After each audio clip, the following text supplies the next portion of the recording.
particular video, we'll be discussing about solar rotation period.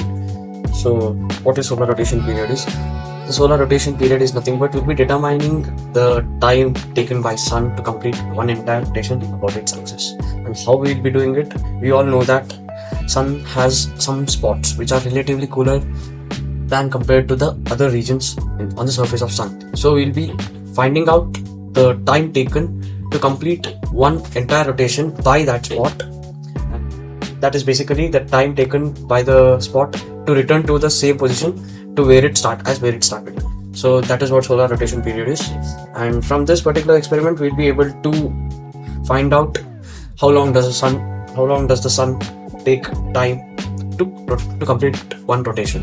So we'll start with the experiment. In this experiment, we'll be using Kia software, which is made for solar rotation. Just click on this, enter your roll number, just log in. So here we are. And once you are in this particular window, click on File, click Run. Here you see this directory. You need to open the images, right? You need images of the sun, or specifically speaking, we need the images of the sun with spots on it. So as you click on, let me show it again. Click on File, Image Database, Image Directory, Load. Okay, as you see this, here you have a list. Click on it, click Open. Here you get some images of sun with spots.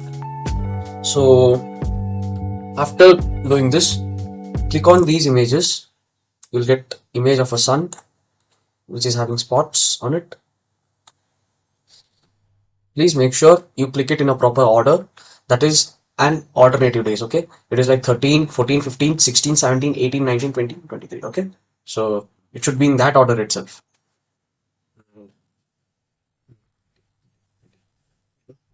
So go back to the first image.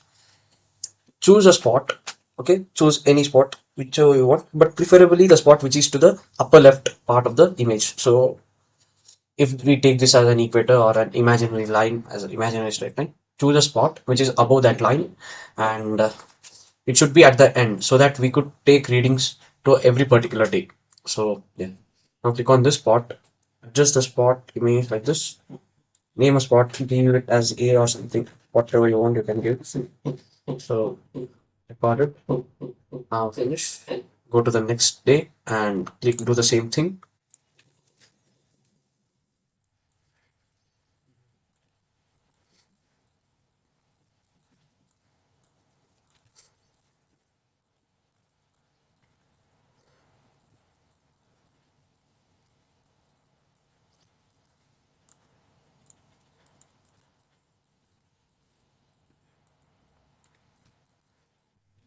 Okay, for the last day you don't have the spot. I mean, it is obviously present, but you can't see it. So yeah, this is what you have to do. And from here, click on this and go to here, click on animation, turn on. Okay, so as you can see, this particular spot is moving, right? And the animation shows at what point or at what day this particular point is located. It just shows that sun is rotating about its axis. So once it is done, just click turn off the animation and click here, come back to this place, click on analysis, plot and fit data. Okay, you click on file, data set, load, longitudinal values. In this particular list, we have the data which is recorded by the animation, like the longitudinal values of the spots every day, right? Every day at this particular time. So click on it, you'll get these points, right? These are the points which are represented here on this particular day at this particular time. These are the points which are traced in this particular graph. Okay, this is the spot. So what you have to do is you have to make sure that this line fits all, like it must not like perfectly fit all the points, but it should be almost lying in the same line. Okay, so you can adjust the course here and make it enough. So I think this is fine. But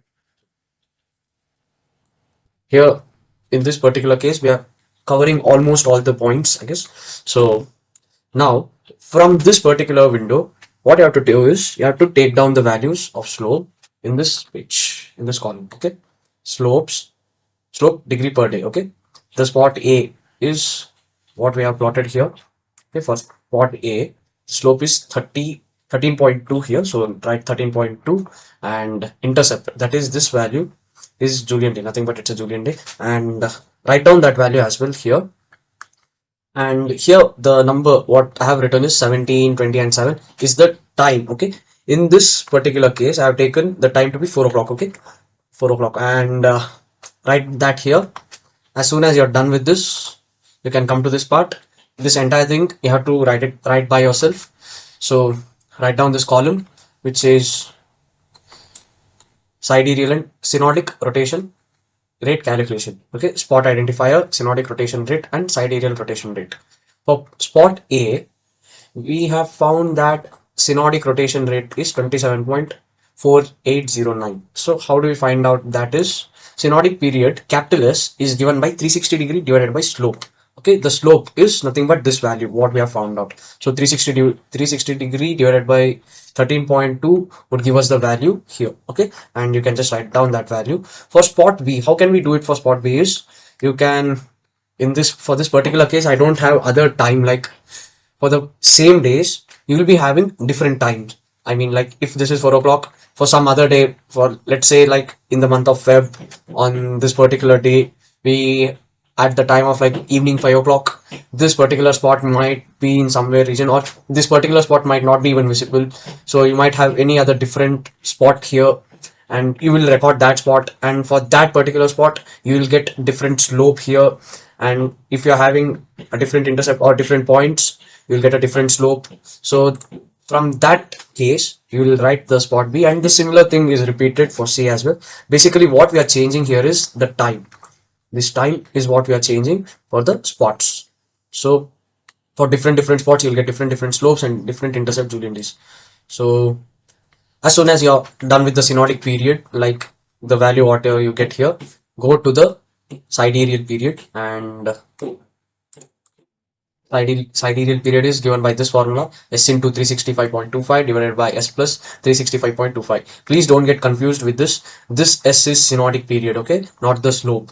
So what you have to remember is, as soon as you are done with this slope calculation from this graph, you will be calculating synodic period. That is, yes, that is 360 degree divided by slope, and from that case you will be getting synodic period, and synodic period is later used in the sidereal period formula, that is S into 365.25 divided by S plus 365.25, and this S is nothing but synodic period. As we calculated for 13.2, we will be having some respective value here. Substitute that value and you will be getting the sidereal period value, and repeat the same for spot B and spot C. Please remember, write the or substitute the S value what you find for the that respective spot B. Okay, and that respective spot B is, you will be having a different slope, right? It won't be 13.2, you might have some different value like 12.7 or 12.8. For that slope value, you'll find out the synodic period, and that synodic period value is substituted here, and for that particular value you'll have a particular sidereal period, and the same goes for the spot C as well. As soon as you're done with that, you can just take the average of all the three values and write that in the conclusion. Okay, the synodic period S of sun is found to be whatever value you get, and the sidereal period P of sun is found to be whatever value you get. So this is all about this experiment, that is solar rotation period. That's it.